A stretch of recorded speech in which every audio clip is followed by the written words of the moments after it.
தர்கா சார்பாகவும் நம்ம சார்பாகவும் எல்லாம் எழுதி கையெழுத்து போட்டிருக்காங்க. அது இருக்கு. 2005 பீஸ் கமிட்டி மீட்டிங் நடக்கும்போது ஆர்டிஓ தலைமையில அதே தர்கா வந்து எங்க வேணா ஏத்திங்க சார், ஆனா 15 மீட்டர் கேப் போடுங்க. கவர்மெண்ட் என்ன சொல்லுது, வீட்டில் இருக்காதீங்க எல்லாரும் வாங்க சண்டை போடுங்க அப்படின்னு தூண்டி விடுது கவர்மெண்ட். இம்பீச் பண்றது இந்த மாதிரி அப்பீல் போறதுனால எந்த சுப்ரீம் கோர்ட்டும் ஏத்துக்காது. ஏன்னா ஒரு ஜுடிஷியல் ஆர்டரை எக்ஸிகியூட்டிவ் ஆர்டர் மீறுது. எந்த பக்கமும் இல்லாம இஸ்லாமியர்கள்ட்ட வந்து நாங்க எவ்வளவு ஃபைட் பண்ணோம், கோர்ட் முடிவு எடுத்துருச்சு, சரி இவர் தான் ஆர்எஸ்எஸ், ஜிஆர்எஸ் தான் ஆர்எஸ்எஸ்ன்றீங்க. இந்த டிவிஷன் பெஞ்ச் 2 பேர் இருந்தாங்க, ஜஸ்டிஸ் ஜெயச்சந்திரனும் ஜஸ்டிஸ் ராமகிருஷ்ணன். அவங்க எந்த கட்சி? இப்போ சுப்ரீம் கோர்ட் போகுது இல்ல, அவங்க என்ன எந்த இயக்கம்? ஷோ மட்டும் அவரே எடுக்கலாம். ஜிஆர் சாமிநாதன் என்ன ஜட்ஜ் என்ன ஆயிட்டாருன்னா இப்போ எதை பத்தி அவர் கவலைப்படுறது இல்லை. அவர் பாட்டு என் வேலையை செய்யறேன், மனசாட்சி படி என் வேலையை செய்யறேன், நான் செஞ்ச வேலை கரெக்ட், தப்புன்னா நீங்க அப்பீல் போங்க, அப்பீல்ல போய் நீங்க ரிவர்ஸ் பண்ணிட்டு வாங்க என் ஜட்மெண்ட். தனிப்பட்ட முறையில் பேசுறதுல காதல வாங்க எனக்கு டைம் இல்லை.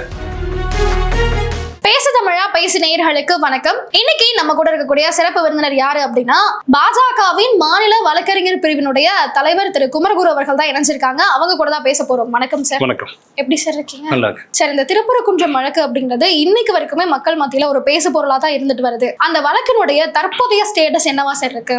அந்த வழக்கு அவர் கொடுத்த தீர்ப்பு 1ஆம் தேதி கொடுத்த தீர்ப்பு, அந்த தீர்ப்புல இருந்து அவங்க தீர்ப்பை நடைமுறைப்படுத்துறங்கிறதுக்குனால அவர் ஒரு கண்டெம்ட் எடுத்தார். முதல்ல ஒரு தீர்ப்பு கொடுத்துட்டாரு, அதை நடைமுறைப்படுத்துறதுன்னு கண்டெம்ட் எடுத்தார். அந்த கண்டெம்ட் மேல இவங்க கவர்மெண்ட் தரப்புல அப்பீல் போனாங்க. எல்பின்னு சொல்லக்கூடிய லேட்டஸ்ட் பேட்டன்ட் அப்பீல் போனாங்க. அது டிவிஷன் பெஞ்ச் விசாரிச்சாங்க. அந்த டிவிஷன் பெஞ்ச் அவங்க சரின்னு சொல்லிட்டாங்க, அவர் கண்டெம்ட் எடுத்த விதம் கரெக்ட், விதிமீறல் எதுவும் இல்லைன்னு சொல்லிட்டாங்க. ஸோ அது மீண்டும் அவர்கிட்டே போயிடுச்சு. கண்டெம்ட் அவர்கிட்ட தான் இருக்கு. இப்போ அது வர்ற 19ஆம் தேதி போட்டிருக்காரு இவங்களுக்காக விசாரிக்கிறதுக்கு. இடையில 15ஆம் தேதி விசியில், அதாவது வீடியோ கான்பரன்ஸ்ல வந்து தலைமை செயலாளரும் டிஜிபியும் வரணும்னு சொல்லியிருக்காரு. இது ஒரு வழக்கு தனியா இருக்கு. அவர் கொடுத்த தீர்ப்பு இருக்கு பாருங்க, 1ஆம் தேதி கொடுத்த தீர்ப்பு, அந்த தீர்ப்புக்கு மேல ஒரு அப்பீல் போட்டிருக்காங்க தமிழ்நாடு கவர்மெண்ட், ரிட் அப்பீல். அந்த ரிட் அப்பீல் வந்து இந்த டிவிஷன் பெஞ்ச், அதே டிவிஷன் பெஞ்ச் ஜஸ்டிஸ் ராமகிருஷ்ணன் அவர்களையும் ஜஸ்டிஸ் ஜெயச்சந்திரன் அவர்கள் தலைமையிலான பெஞ்சுக்கு வரப்போது, அது அடுத்த வாரம் இந்த 4 நாளைக்கு போட்டிருக்காங்க ரிட் அப்பீல். அதில் யாரெல்லாம் ரிட் அப்பீல் ஃபைல் பண்றீங்களோ, தர்கா சார்பில், வக்ஃப் சார்பில் யார் வேணாலும் போடுங்க, நாங்க அதெல்லாத்தையும் ஒன்னா சேர்த்து ஒரு அப்பீல் நாங்க விசாரிக்கிறோம்னு சொல்லியிருக்காங்க 4 நாளைக்கு. இது 2வது விஷயம் இங்க பெண்டிங். ஜிஆர்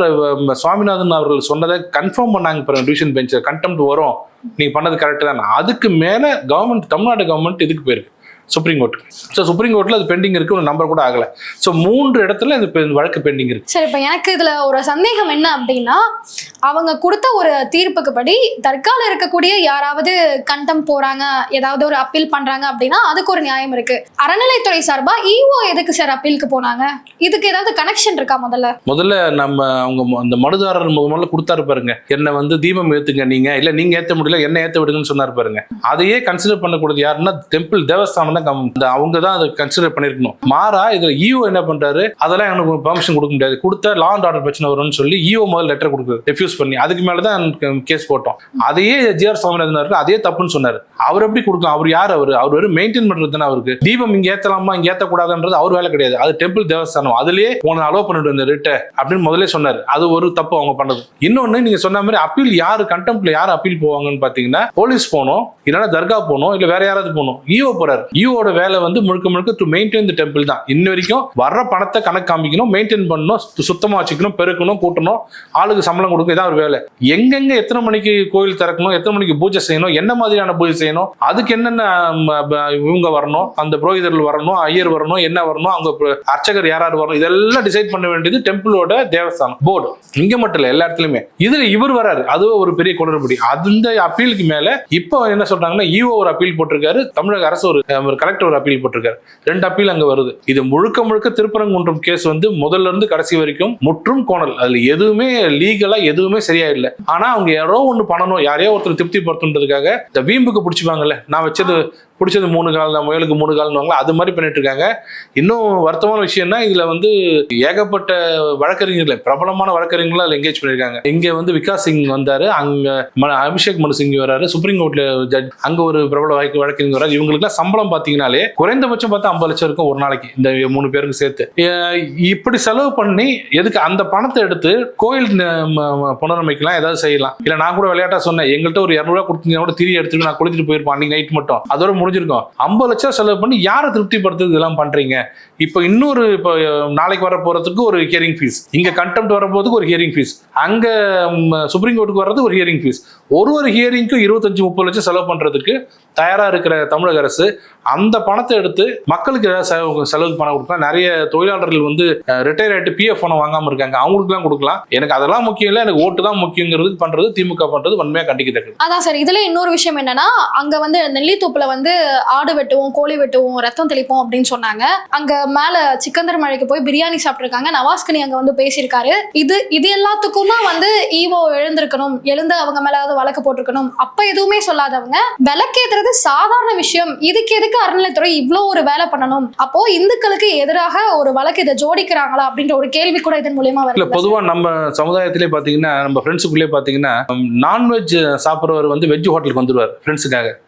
ஆனா வெஜ் சாப்பிட்ற ஒருத்தர் வந்து நான்வெஜ் ஹோட்டலுக்கு வர மாட்டார். இது நடைமுறையில் இருக்கு. ஏன்னா அவரால் முடியாது, சகிச்சிக்க முடியாது. அதை ஃப்ரெண்ட்ஸ் புரிஞ்சுட்டு என்ன பண்ணுவாங்க, அவன் நான்வெஜ் சாப்பிட மாட்டான்ப்பா, அதனால வெஜ்ஜுக்கு போலான்னு சொல்லுவாங்க. இது நார்மலா இருக்குது. இங்க ஆடு கோழி வெட்டுறதுன்றது வந்து இவங்களால ஏத்துக்க முடியாது. பக்கத்திலேயே ஆடு கோழி வெட்டுறது யாராலும் ஏத்துக்க முடியாது.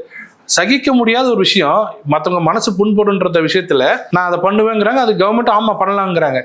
விளக்கு ஏத்துறதுனால யாருக்கு என்ன பிரச்சனை? விளக்க பார்த்தா யாருக்காவது அலர்ஜி வருமா, இல்ல விளக்க பார்த்தா ஒரு குமட்டுற மாதிரி வருமா? ஒன்றும் வராது. ஆனா நான்வெஜ் பார்த்து சில பேருக்கு வரும், நான் நான்வெஜ் சாப்பிட மாட்டேன்ப்பா அப்படின்வாங்க. சில ஸ்மெல்லே சில பேர் பிடிக்காது. இது ஒரு காமன் சென்ஸ். இது அதுக்கு இதுக்கும் வித்தியாசம் இல்லையா? நிறைய பேர் கேட்கறாங்க, அது நீங்க எழுத்தீங்கல்ல, இதை நாங்க இது எழுதிருக்கோம். நிறைய பேர் அதை அலோவ் பண்ணா இதை அலோவ் பண்ணுங்க. ரெண்டு கம்பேர் பண்றதே தப்பு. அது வேற இது வேற. ஆனா நல்ல ஸ்மூத்தா இருந்த இடத்துல யார் முதல்ல ஆடு வெட்ட போனது? பிரச்சனை பண்ணதான் போனாங்க. அப்ப தடுத்து நிறுத்தினாங்க. அப்ப இந்து முன்னாடி போச்சு. அதுக்குதான் நவாஸ்கனி வந்து ஏன் கட்டணியா நாங்க பண்ணக்கூடாதா அப்படின்னு வந்து நின்னாரு. எதுக்கு சொல்றேன்னா, அமைதியா இருக்கிற இடத்துல ஏன் இப்ப தீபம் ஏத்துறீங்கன்னு சொல்ற அறிவாளிகளுக்கு சொல்றேன். அமைதியா இருந்த இடத்துல ஆடு வெட்ட போறோம்னு யார் சொன்னது? இஸ்லாமியர்கள் சார். அப்ப 15 வருஷம் முன்னாடி நாங்க வெட்டணும், 20 வருஷம் முன்னாடி வெட்டணும்னு சொல்றவங்க, நாம 40 வருஷம் முன்னாடி கொளுத்தணும், இங்க வந்து தீபம் ஏத்தணும்னு சொல்றது என்ன தப்பு? அதுல ஒண்ணும் இல்லையே. இவங்க எல்லாம் இது மக்களுக்கு புரியுங்க. மதுரையில் இருக்கிற மக்களுக்கு புரியும், தமிழ்நாட்டு மக்களுக்கு தெரியுது. இதுக்கு ஏன் இவ்வளவு சிரமப்படுறாங்க?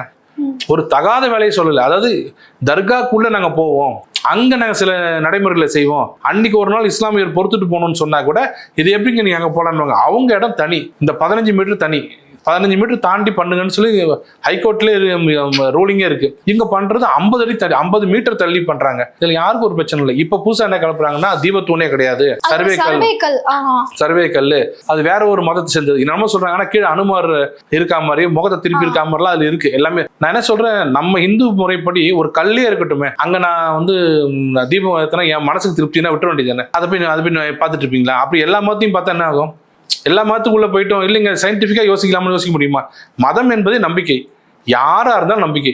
அது நம்ம உள்ள குறுக்க வரக்கூடாது, நம்மளோட இது. ஆனா இவங்க எல்லாத்துக்கும் உள்ள வந்து பண்ணிட்டு இருக்காங்க. இதுல ஏன் தர்கா போலன்னு கேட்டீங்க, தர்காவும் வக்ஃப் போர்டும் ஏன் இதுல வந்து அப்பீல் போலன்னு கேட்டீங்க. ஏன்னா போக முடியாது. இப்போ கூட அப்பீல் போடுறாங்களே, அது சும்மா அது போட முடியாது. ஏன்னா இன்னும் கேட்டா 94லயே அவங்க ஒரு அக்ரிமெண்ட் போட்டிருக்காங்க. அவங்க கோயிலுக்கு அது பீஸ் கமிட்டி முன்னாடி அக்ரிமெண்ட் ஒன்று போட்டிருக்காங்க 94ல. அப்ப என்ன சொல்றாங்கன்னா, நீங்க தாராளமா எங்க வேணாலும் ஏத்திக்கிங்க, 15 மீட்டர் தாண்டி ஏத்திக்கிங்கன்னு தர்கா சார்பாகவும் நம்ம சார்பாகவும் எல்லாம் எழுதி கையெழுத்து போட்டிருக்காங்க. அது இருக்கு. 2005ல பீஸ் கமிட்டி மீட்டிங் நடக்கும்போது ஆர்டிஓ தலைமையில அதே தர்கா வந்து எங்க வேணா ஏத்திங்க சார், ஆனா 15 மீட்டர் கேப் விடுங்க, ஏன்னா கமோஷன் நடந்துடக்கூடாது, உள்ள வந்துடக்கூடாது, பக்தர்கள் உள்ள வந்து ஆயிடப்போ அது நியாயமான பிரச்சனை கொடுத்தாங்க.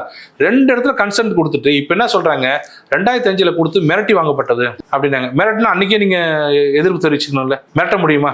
நம்ம நாட்டுல யாராவது தர்காவை மிரட்ட முடியுமா? மிரட்டினா அடுத்த நிமிஷம் ரோட்ல போய் நின்றுவாங்க. அதுவும் ஆர்டிஓ மிரட்ட முடியுமா? இது நம்புற மாதிரி இல்லை. ஏன்னா அப்பெல்லாம் நல்லா இருந்தது. ஏன்னா அப்ப அதிமுக ஆட்சி, ஜெயலலிதா ஆட்சி இருந்தது. இப்ப இவங்க என்ன பண்றாங்கன்னா, தூண்டி விடுறாங்க. இப்ப நல்லா இருக்கிற 2 சமூகத்தை இவங்க விளக்கேற்றி சொல்றாங்க. விளக்கு ஏற்றிட்டு போயிருந்தோம் வச்சுங்களேன், எல்லாம் அமைதியா இருந்திருப்பாங்க. ஒருத்தரும் கேட்கும், இஸ்லாமியர் கேட்டா கூட எங்களுக்கு இதே மாதிரி ஒண்ணு பண்ணி கொடுங்கன்னு கேட்கலாம், மாத்திரம் ஆடு வெட்டுன்னு கேட்கக்கூடாது. அவங்க அப்படி போயிருப்பாங்க. தேவையில்லாம இதை வந்து ஏத்தாதீங்க தீபத்தை அப்படின்னு சொன்னா என்ன சொல்றாங்கன்னா, இதை ஏத்தனீங்கன்னா 2 பேரும் சண்டை வந்துடும். அவங்க வீட்டுல இருக்காங்க, நிம்மதியா வீட்டுல தூங்கிட்டு இருக்காங்க. இவர் சொல்றாரு இங்க ஏத்தனா அவங்களுக்கு சண்டை வரும் 2 பேருக்கு. அப்ப என்ன வான்னு கூப்பிடுறாரு. கவர்மெண்ட் என்ன சொல்லுதுன்னா, வீட்டுல இருக்காதீங்க, எல்லாரும் வாங்க, சண்டை போடுங்க அப்படின்னு தூண்டி விடுது கவர்மெண்ட். இப்போ சுப்ரீம் கோர்ட்டுக்கு திமுக சார்பில் என்ன சொல்றாங்கன்னா, சுப்ரீம் கோர்ட் போயிட்டோம், எப்படியும் இந்த வழக்குல நாங்க தான் ஜெயிப்போம், ஏன்னா எங்களுடைய வரலாறு அப்படி. சுப்ரீம் கோர்ட் எதுக்கெல்லாம் போறோமோ அந்த வழக்கு எல்லாமே நாங்க தான் ஜெயிச்சிருக்கோம், ஜெயிக்க போறது உறுதி அப்படின்ற ஒரு கருத்தை சொல்றாங்களே சார், இது எப்படி எடுத்துக்கிறது? எல்லா கேஸ்லயும் அவங்க ஜெயிக்கலையே, பல கேஸ் தோத்துருக்காங்களே. இந்த கேஸ் கூட தோத்து தான் போயிட்டாங்க. இப்ப கவர்னர் விஷயத்துல கூட டிவிஷன் இந்த 5 ஜட்ஜ் பெஞ்சில் தோத்து தானே போனாங்க. கவர்னர் பவர் இல்லைன்னு இவங்க கோர்ட்டுக்கு பவர் இல்லை, கவர்னருக்கு தான் பவர்னு சொல்லிட்டாங்கல்ல. அதெல்லாம் அவங்க சொல்றது அவங்க ஏதாவது அவங்க ஜாலியாக சொல்லுவாங்க. பட் அவ்வளோ சீரியஸாக இருக்கிறவங்க நேற்றுக்கு அதை கண்டெம்ட் நம்பர் பண்ணி கொண்டு வந்துருக்கணும்ல. அன்னைக்கு மென்ஷன் பண்ணாங்க, போயிட்டு மென்ஷன் பண்ணதுக்கு இப்போ அவசர வாக்க எடுத்துக்க முடியாதுன்னு சொல்லிட்டாங்க. இன்னும் நம்பர் பண்ணாமல் இருக்காங்க. கொண்டு வரதுக்கு அவங்க இன்ட்ரெஸ்ட் இல்லை. இது என்ன காரணம்னா, இம்பீச் பண்றது, அவங்க அந்த கம்ப்ளைண்ட் கொடுக்குறாங்க பாருங்க, அது இம்பீச் பண்றது இந்த மாதிரி அப்பீல் போறதுனால எந்த சுப்ரீம் கோர்ட்டும் ஏத்துக்காது. ஏன்னா ஒரு ஜுடிஷியல் ஆர்டரை எக்ஸிகியூட்டிவ் ஆர்டர் மீறுது. சமீபத்தில் கூட வழக்கிலிருந்து ஒரு இது பார்த்திருப்பீங்க. ஒரு கோர்ட்ல ஜட்ஜ் சொல்றாரு மேல இருந்து, யாரு இம்ப்ளிமெண்ட் ஏன் பண்ணலன்னு கலெக்டர் நார்த் இந்தியால பாட்னா நினைக்கிறேன், அந்த கலெக்டர் சொல்றாரு, I was waiting for the order from the superior. ஆர்டர்னா யாருன்னு கேட்கிறாரு, ஸ்டேட் கவர்மெண்ட். ஓ, நான் கொடுத்த ஆர்டர் மேல ஸ்டேட் கவர்மெண்டோட ஒப்பீனியன் கேட்கிறியா நீ? இதை நான் ரெக்கார்ட் பண்ணி உனக்கு கண்டெம்ட் உள்ள அனுப்புறேன். இதுதான் நடைமுறை. எப்பவுமே கோர்ட் சொல்லிட்டா ஆட்டோமேட்டிக்கா செஞ்சிடணும், ஒப்பீனியன் கேட்கக்கூடாது. ஆனா இந்த விஷயத்துல டைரக்டாவே நாங்க கொடுக்க முடியாதுன்னு சொல்றாங்க. நாங்க உங்களுக்கு பாதுகாப்பு கொடுக்க முடியாதுன்னு சொல்றாங்க. இதை சுப்ரீம் கோர்ட் ஏத்துக்குமா? ஒரு ஜெனரல் சட்டம் படிக்க வேண்டாம், நீங்க சாதாரணமா சொல்லுங்க. ஒரு கோர்ட் வந்து இந்த பண்ணுன்னு சொல்லும் போது, ஒரு ஜுடிஷியல் ஆர்டர், கோர்ட் ஆர்டர் வந்து ஒரு சொல்றாரு நான் பண்ண முடியாது, ஒரு அபிஷியல் சொல்றாருன்னா அப்ப எதை எல்லாம் பண்ணலாங்கன்னு சொல்லி சுப்ரீம் கோர்ட் சொல்லிச்சு வச்சுங்க, அப்புறம் யாரும் மதிக்க மாட்டாங்க ஆர்டரை. ஆமா சார். அதனால இது தோல்விதான் நடக்கும்னு தெரியும் அவங்களுக்கு. அதனாலதான் நம்பர் பண்ணாம தள்ளி போறாங்க. இந்த அப்பீல் எதாவது நடக்குமான்னு பார்ப்பாங்க. அப்பீலும் போயிடுச்சு வச்சுங்க அவங்க சைட்ல, எந்த பக்கமும் இல்லாம இஸ்லாமியர்கள்ட்ட வந்து நாங்க எவ்வளோ ஃபைட் பண்ணோம், கோர்ட் முடிவு எடுத்துருச்சு. சரி, இவர் தான் RSS, GRS தான் RSSன்றீங்க. அந்த டிவிஷன் பெஞ்ச் 2 பேர் இருந்தாங்க, ஜஸ்டிஸ் ஜெயச்சந்திரனும் ஜஸ்டிஸ் ராமகிருஷ்ணன். அவங்க எந்த கட்சி? இப்போ சுப்ரீம் கோர்ட் போகுது இல்ல, அவங்க என்ன எந்த இயக்கம்? கண்டிப்பா இது தவறான விஷயம். இது சுப்ரீம் கோர்ட் கவனத்துல கொண்டு சோமோட்டோ கண்டெம்ட் எடுக்கணும்ன்றது என்னோட கோரிக்கை. ஒரு நீதிபதி கொடுக்கக்கூடிய தீர்ப்பை விமர்சிக்கலாம், ஆனா நீதிபதியை விமர்சிக்க கூடாது அப்படின்ற ஒரு விஷயம் இருக்கு. அப்படி இருக்கும்போது சாதி ரீதியாக GR சுவாமிநாதன் அவர்கள் மேல பல விமர்சனங்களை வைக்கிறாங்க. அவங்க மேல எந்த கண்டெம்ட் ஆஃப் த கோர்ட்டும் இதுவரை ஃபைல் பண்ணப்படல. கோர்ட்டா வந்து சூமோட்டோ போடுமான்னு பார்த்தோம், இது வரைக்கும் எதுவுமே போடல. சோ வழக்கறிஞர், பாஜக வழக்கறிஞர் சார்பா ஏதாவது கண்டெம்ட் ஆஃப் த கோர்ட் போடுறதுக்கான? இல்ல, அவர் எங்களுக்கான நீதிபதி இல்லைங்க, நம்ம எல்லாருக்கான நீதிபதி தான். நீங்க கூட நாளைக்கு போடலாம், யார் வேணாலும் போடலாம். கண்டெம்ட் எப்படின்னா, நாங்க நீதிமன்றத்தை தெய்வமா நினைக்கிறோம், கோயிலா நினைக்கிறோம். அந்த நீதிபதியை ஒருத்தர் தவறா பேசுறாரு, அதுக்கு நீங்க கண்டெம்ட் எடுக்கலாம்னு சொல்லிட்டு நீங்க அட்வொகேட் ஜெனரல் கன்சென்ட் கேட்டு அவர் கொடுத்தாருன்னா கோர்ட்ல ஃபைல் பண்ணி கோர்ட்ல விசாரணை தொடங்கலாம். நாளைக்கே எந்த வழக்கறிஞர் கூட ஃபைல் பண்ணுவாங்க, நாளைக்கு கூட பண்ணுவாங்க, பொதுமக்கள் கூட பண்ணலாம், ஃபைல் பண்ணலாம். இந்த கண்டெம்ட் ஆஃப் த கோர்ட் என்னென்ன விஷயங்கள் பண்ணா போடலாம் சார் ஒருத்தர் மேல? தீர்ப்பை விமர்சிக்காம நீதிபதி விமர்சிச்சீங்கன்னா கண்டெம்ட் வரும். நீதிமன்ற உத்தரவை நீங்க அமல்படுத்த மாட்டேன் அப்படின்னு சொன்னா கண்டெம்ட் வரும். இது கிளியர் கண்டெம்ட். இந்த கேஸ்லாம் நம்ம இங்க கூட பியூஷ் மனுஷன் ஒருத்தர் பேசியிருக்காரு, அவர் மேல கூட வழக்கு தொடர போறாங்க. எல்லாமே அவரு நேரடியாக வந்து பேர் சொல்லி கூப்பிட்டு நீ யாரு எனக்கு தெரியும்ன்றாரு. இது என்னன்னாங்க, இப்ப எல்லாருக்கும் என்ன இதுல சொல்ல விரும்புறதுன்னா, இன்னைக்கு பாஜக ஆட்சி, பாஜக சென்ட்ரல் இருக்கு, நாங்க இங்க ஸ்டேட்ல நாங்க வளர்ந்து வரோம், எங்க மேல இருக்கிற கோவத்துல நீங்க எல்லாத்தையும் என்கரேஜ் பண்றீங்க. கவர்மெண்ட் என்ன சொல்லுதுன்னா, பியூஷ் மனுஷ் என்கரேஜ் பண்ணுது, புரியுதா? இதே பியூஷ் மனுஷ் வந்து தைரியம் இருந்தால் நாளைக்கு அதே மாதிரி ஸ்டாலின் அப்படி பேச முடியுமா? முடியாது. அப்ப என்ன அர்த்தம்? கவர்மெண்ட் அவங்களுக்கு ஃபேவரா இருக்குன்னு அர்த்தம். நான் கவர்மெண்ட் பார்த்து திமுக பார்த்து கேட்கறது என்னன்னா, இன்னைக்கு பியூஷ் மனுஷ் எங்களை திட்டுறாரு, GR சுவாமிநாதன் திட்டுறாரு, உங்களுக்கு ஜாலியா இருக்கு, விட்டுறீங்க. நாளைக்கு இதே மாதிரி உங்களை திட்டுனா ஏத்துப்பீங்களா? இப்ப நாளைக்கு நாங்க ஆட்சிக்கு வரோம், NDA ஆட்சிக்கு வருது, அப்ப இன்னொருத்தரை கூப்பிட்டு ஸ்டாலினை கண்டபடி திட்டுன்னு சொன்னா நீங்க ஏத்துப்பீங்களா? உங்களால ஒண்ணும் பண்ண முடியாது. ஸ்டாலின் அப்ப ஆட்சியில் இருக்க மாட்டாரு, அவர்கிட்ட போலீஸும் கிடையாது, எங்கள்கிட்ட தான் போலீஸ் இருக்கும். நாங்க வேணுன்ட்டு பேச வச்சுட்டு போலீஸ் வச்சு அரெஸ்ட் பண்ணாதுன்னு சொன்னா எந்த விதமான ஒரு அரசியல் நாகரிகம் அது? நீங்களும் அரசியல் இருக்கீங்க, எல்லாரும் அரசியல் இருக்காங்க, சொல்லக்கூடாது. அவரை கூப்பிட்டு உடனே அரெஸ்ட் பண்ணிருக்கணும். எதுவா இருந்தாலும் நாங்க சட்ட ரீதியா பாத்துக்கிறோம், நீ இப்பெல்லாம் பேசக்கூடாது. அவரால் சொல்ல முடியாது, ஏன்னா TR பாலுவே RSSன்றாரு. அப்போ இந்த கண்டெம்ட் ஆஃப் த கோர்ட் பாயுமா? அவர் பேசின இடம் அந்த மாதிரி, என்ன பார்லிமெண்ட்ன்றதுனால பண்ண வர முடியாது. அவர் வெளியில பேசினா கண்டிப்பா வரும். ஷோ மட்டும் அவரே எடுக்கலாம். GR சுவாமிநாதன் என்ன ஜட்ஜ் என்ன ஆயிட்டாருன்னா, இப்போ எதை பத்தி அவர் கவலைப்படுறது இல்லை. அவர் பாட்டு என் வேலையை செய்யறேன், மனசாட்சி படி என் வேலையை செய்யறேன், நான் செஞ்ச வேலை கரெக்ட், தப்புன்னா நீங்க அப்பீல் போங்க, அப்பீல்ல போய் நீங்க ரிவர்ஸ் பண்ணிட்டு வாங்க என் ஜட்மெண்ட்டை. தனிப்பட்ட முறையில் பேசுறதுலாம் காதுல வாங்க எனக்கு டைம் இல்லை அப்படின்னாரு. அன்னைக்கு கூட இந்த வாஞ்சிநாதன் ஒருத்தர் தொடர்ந்து அவரை திட்டிகிட்டே இருக்காரு. முதல் நாள் கூட யூடியூப்ல கண்டபடி திட்டினாரு, நீங்க வந்து தகுதியே இல்லை, நீங்க ஜட்ஜே கிடையாதுன்னு. அடுத்த நாள் நான் ஆர்கியூ பண்றேன் இந்து முன்னணிக்காக, அவர் எதுக்கு இருக்காரு பக்கத்துல, நம்ம இவர் இருக்காரு, இப்ப அந்த வாஞ்சிநாதன் வந்து நிக்கிறாரு, அவரும் ஆர்கியூ பண்ண போறாரு. என்ன வாஞ்சிநாதன் ரெடியா, ஒன்னும் ப்ராப்ளம் இல்லை, என்கிட்ட ஆர்கியூ பண்ணுங்க அப்படின்னு ஜாலியா. இது மாதிரி எனக்கு தெரிஞ்சு எந்த ஜட்ஜும் பேச மாட்டாங்க. உடனே என்ன பண்ணுவாங்கன்னா, நேத்தெல்லாம் அப்படி பேசுனீங்க, இன்னைக்கு எங்கிட்ட வந்து நிக்கிறீங்க அப்படின்னு பேசுவாங்களே. ஒண்ணுங்க, எங்கிட்ட ஆர்கியூ பண்ணுறது ஒன்றும் ப்ராப்ளம் இல்லையா, ஆர்கியூ பண்ணுங்க வாஞ்சிநாதன்றார். என்னன்னா அவர் அதெல்லாம் தாண்டி போயிட்டார். நீங்க என்ன விமர்சனம்னா கொடுங்க, என் மைண்டு கிளியரா இருக்கு, நான் கொடுக்குற தப்ப வந்து அப்பீல் போங்க, அவ்வளவுதான். அதனால அவரை பொறுத்த வரைக்கும் சோமோட்டோ எடுப்பாருன்றது எனக்கு சந்தேகம். மற்றவங்க தான் அது கண்டெம்ட்டா எடுத்துட்டு போறது தான் கரெக்டா இருக்க முடியும், நாட்டு நலனுக்காக. GR சாமிநாதன் பார்க்காதீங்க, நாங்க ஒரு ஹைகோர்ட் ஜட்ஜா பாக்குறோம். அதான் இப்போ வழக்கறிஞர் வாஞ்சிநாதன் அவர்களே எடுத்துக்கிட்டோம் அப்படின்னா, அந்த தீர்ப்பை வந்து அவர் விமர்சனம் பண்ணல, தீர்ப்பு கொடுத்த நீதிபதி தான் விமர்சனம் பண்ணியிருக்காரு. அவர் மேல எந்த கண்டெம்ட்டும் பாயலையா சார்? இது வரைக்கும் யாருமே அவர் மேல போடலையா? அதுதாங்க நான் எல்லாத்துக்குமே வந்து வழக்கறிஞர்கள் வரணும், எல்லாரும் பொதுமக்கள் வரணும் எதிர்பார்க்க முடியாது. பொதுமக்களுக்கு 1000 பிரச்சனை. இதெல்லாம் வந்து அந்த ஜட்ஜே முடிவு பண்ணணும், இல்ல கவர்மெண்ட் முடிவு பண்ணணும். அரெஸ்ட் பண்ணணும். அரெஸ்ட் பண்ணி உள்ள வச்சீங்கன்னா ஆட்டோமேட்டிக்கா பயம் வரும் எல்லாரும் மேலேயும். இது மாதிரி ஒரு அமைச்சரை திட்டிட்டு இருக்க முடியுமா? என்னோட கேள்வி என்னன்னா, ஒரு அமைச்சரை திட்டிட்டு ஒருத்தரால இங்க இருக்க முடியுமா? நாங்க ஒரு ட்வீட் போட்டா, எங்க கட்சியில வந்து ஒரு ட்வீட் போட்டாலே அவனை கொண்டு போய் நைட்ல போய் வால் ஜம்ப் பண்ணி உள்ள போய் அரெஸ்ட் பண்ணி தூக்கிட்டு போய் 20 நாள் உள்ள வைக்கிறீங்க. அவன் மேஜிஸ்ட்ரேட்ல இருந்து செஷன்ஸ்ல இருந்து ஹைகோர்ட் வர வரைக்கும் 20 நாள் அவன் உள்ள இருந்தே ஆகணும்ன்றதுக்கு அந்த கடும் எதிர்ப்பு ட்வீட் போடுறதுக்கு. இங்க ஒரு ஜட்ஜ் திட்டுறாங்க, அரெஸ்டே பண்ண மாட்டாங்க. திமுக வந்து என்னன்னா அவனை தானே அடிக்கிறாங்க, அடிக்கிட்டோன்றாங்க. நாளைக்கு திரும்பி உங்களை வந்துச்சு வச்சுக்கோங்க, தாங்க மாட்டீங்க. அதுதான் அவங்க பண்ற பெரிய தப்புன்னு நான் நினைக்கிறேன். அதான் இண்டி கூட்டணியில் இருக்கக்கூடிய எம்பிக்கள் எல்லாரும் சபாநாயகர்கிட்டே போயிட்டு இவர் ஜி.ஆர். சுவாமிநாதன் அவர்கள் மேல இம்பீச்மெண்ட் பண்ணணும் அப்படின்னு சொல்லிட்டு ஒரு மனுவை கொடுக்குறாங்க. இதை எப்படி எடுத்துக்கிறது சார்? இல்ல, இம்பீச்மெண்ட் பண்றது வந்து என்ன காரணங்கள்ன்றது சொல்லிடுறேன். முதல்ல 2 காரணத்தை தான் கொடுக்க முடியும். ஒன்னு இன்கெப்பாசிட்டி, இன்னொன்னு மிஸ்பிஹேவியர். இன்கெப்பாசிட்டிங்கிறது பிசிக்கலாவோ மென்டலாவோ if you become incapable person, அதாவது உங்களால ஜட்ஜா உங்களால டியூட்டி உங்களால பண்ண முடியாத அளவுக்கு மென்டலாவோ பிசிக்கலாவோ ஆயிட்டீங்கன்னா உங்களால முடியல அப்படின்னு சொன்னா அது வந்து இன்கெப்பாசிட்டியில போயிடும். அப்ப நீங்க இம்பீச்மெண்ட் கொண்டு வரல. அவரால் முடியலைங்க, ஏன்னா அவர் ரிமூவ் பண்ற பவர் யாருக்கும் கிடையாது. ஜட்ஜஸ் ரிமூவ் பண்ற பவர் யாருக்குமே கிடையாது.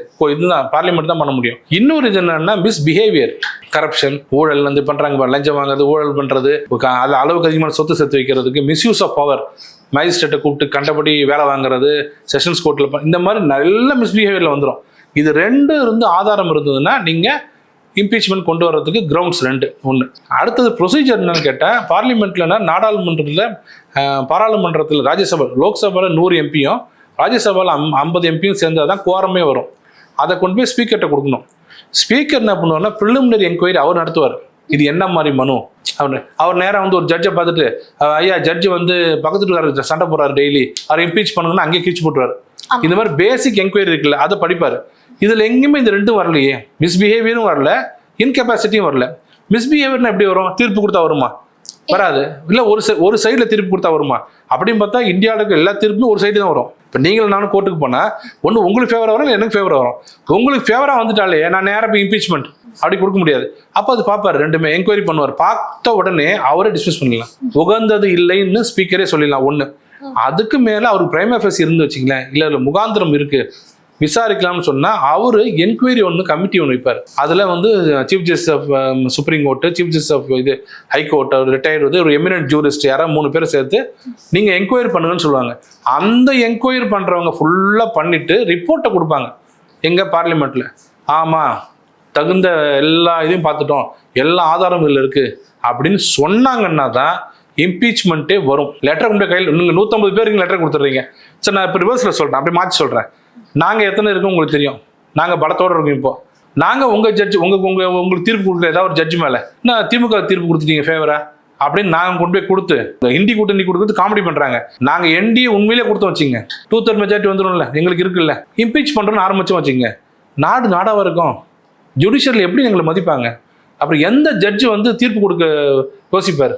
எதுக்கு சொல்றேன்னா, ஒரு அரசியல் கட்சியா அடுத்த தலைமுறைக்கு நீங்க வந்து நல்ல வழி காட்டணும். இந்தி கூட்டணி வந்து யாருக்கும் வழி காட்டுறது இல்லை, இப்படிதான் காட்டுது. இதை பாக்குற ஒரு சட்டக்கல்லூரி மாணவர் வந்து இப்படி போனா நம்ம இம்பீச்மெண்ட் யாரா பண்ணிடலாம் இருக்கேன் ஈஸியா அப்படின்னு நினைக்க கூடாது இல்ல. ஆமா, இப்ப மத்த ஜட்ஜஸும் என்ன இப்படி போட்டு பண்றாங்க, ஒரு சார்பா ஒரு தீர்ப்பு கொடுத்தா இம்பீச்மெண்டா அப்படின்னு நினைக்க கூடாது இல்ல. அதனாலதான் இப்ப கொடுத்துருக்காங்க, சபாநாயகர் அதை தள்ளுபடி பண்றாரு. அதுதான் சார், 2/3 மெஜாரிட்டி இல்லாமலே இம்பீச்மெண்ட் பண்ணி தான் ஆகணும் அப்படின்னு இவங்க முன்னெடுத்து போறது எந்த விதத்துல நியாயமே கிடையாது. இல்ல தப்பா புரிஞ்சுக்கிட்டீங்க. 2/3 மெஜாரிட்டி இருக்கிறவங்க தான் போகணும்னு சொல்ல. சட்டம் அம்பேத்கர் ரொம்ப கரெக்டா 100-50 கொடுத்துருக்காரு. ஏன்னா யார் வேணாலும் anybody can set the law in motion. எப்போ யார் வேணாலும் நீங்க கொடுக்கலாம். ஆனா கொடுக்கும்போது இந்த நான் சொன்ன 2 கிரவுண்ட்ல கொடுத்துருக்கணும். பாருங்க, இது இருக்குன்னு நாலேஜ் கொண்டு வந்தீங்கன்னா அதை அந்த என்கொயரி கமிட்டி படிச்சுட்டு, ஆமா நான் போய் பார்த்தேன், அவர் மென்டலாவே அந்த நீதிபதி அவரால் ஜட்ஜ்மெண்ட் கொடுக்க முடியாது, அப்போ அவங்க சொல்றது கரெக்ட் தான், இம்பீச் பண்ணிடலாம். இல்ல பிசிக்கலாவே அவர் பெட்ரிடனா இருக்காரு, கிட்டத்தட்ட 2 வருஷமா இருக்காரு, அவரால் பண்ண முடியாதுன்னா இம்பீச்மெண்ட் பண்ணலாம். இல்ல கரப்ஷன் சார்ஜஸ்ல வந்து நாங்க பார்த்துட்டோம், அவர் யாருக்கும் தெரியாம ஒரு 10,000 ஏக்கர் வாங்கிட்டாரு ஊட்டியில, அது உண்மைதான் அப்படின்னு பிளேட்டண்டா தெரிஞ்சதுன்னா இம்பீச்மெண்ட்டுக்கு மற்றவங்களை கன்வின்ஸ் பண்ணணும். அது மேல ஒரு டேபிள் வச்சு அதுல ஒரு பெரிய விவாதம் நடக்கும். அந்த விவாதத்துல எல்லாரும் பேசும்போது கன்வின்ஸ் ஆகணும். அப்ப அந்த ஜட்ஜு வருவார். அந்த ஜட்ஜுக்கு அங்கே வர உரிமை உண்டு. அவர் தரப்பு நியாயத்தை சொல்லுவார். இந்த 10,000 ஏக்கர் நான் வாங்கல, என் தாத்தா காலத்துலன்னு சொல்லிட்டாருன்னா இப்போ இம்பீச்மெண்ட் வராது. இவ்வளோ ப்ரொசீஜர் இருக்கு. காமெடி பண்ற மாதிரி போய் 150 பேர் கொண்டு போய் கையில கொடுத்துட்டு இம்பீச் பண்ணுங்க அப்படின்னா இது எப்படி நியாயமா இருக்கும்? அப்படின்னு பார்த்தா திமுக சாதகமா எத்தனையோ ஜட்ஜஸ் இருக்காங்க, அவங்க மேல நாம கொண்டு வர முடியுமா? கொண்டு வரக்கூடாது. இப்போ ஜி.ஆர். சுவாமிநாதன் அவர்களே அவருக்கு சாதகமா ஒரு தீர்ப்பு கொடுக்காம திமுகவுக்கு சாதகமா ஒரு தீர்ப்பு கொடுத்திருந்தாங்க அப்படின்னா அப்ப ஈஓ அப்பீலுக்கு போயிருப்பாரா, இல்ல அறநிலைத்துறை இவ்வளவு வேலை பார்த்திருப்பாங்களா, திமுக அரசாங்கம் சார்பா ஒரு அப்பீல் போயிருப்பாங்களா அப்படின்ற ஒரு கேள்வி இதன் மூலமா வருது இல்ல சார்? எல்லாருக்கும் தெரியுமே, அவர் அரசாங்கத்துக்கு அகேன்ஸ்டா போனதுல தான் இந்த இதுவே வருது. நான் தான் சொல்றேன், இப்போ நிறைய கேஸ் இருக்கு. எனக்கு தெரிஞ்சு எத்தனையோ கேஸ்ல வந்து பிளேட்டண்டா ஜட்ஜஸ் வந்து அப்படியே வேற வியூ எடுப்பாங்க. நமக்கு ஏத்துக்கொள்ள முடியாத வியூ. நாங்க என்ன பண்ணுவோம்னா வருத்தத்தோட வெளியில வந்து அப்பீல் தான் பண்ணுவோம். இவர் இந்த கட்சிக்காரரு, இவர் இந்த கட்சியை சேர்ந்தவர் யாரும் சொல்லக்கூடாது அப்படின்னு ஏகப்பட்ட தீர்ப்பு என்னால சொல்ல முடியும். நம்ம கேட்கிற பிரேயர் ஒன்று இருக்கும், சொல்றது வேற ஒன்று இருக்கும். அது கவர்மெண்ட் ஃபேவரா கூட இருக்கும். பட் அதை அப்படி பார்க்க கூடாதுன்ற இப்படி எல்லாம் பார்க்க ஆரம்பிச்சீங்கன்னா ஜுடிஷியரி வந்து ஜுடிஷியரியா இருக்காது. சார், இந்த திருப்பரங்குன்றம் வழக்கு வந்து இன்னும் அடுத்த கட்டம்லாம் இருக்கு அப்படின்னு சொல்லியிருக்கீங்க. ஸோ அதுல என்னெல்லாம் நடக்குது அப்படின்றத அடுத்தடுத்த பதிவுகளில் பார்ப்போம் சார். ரொம்ப நன்றி சார். வணக்கம்.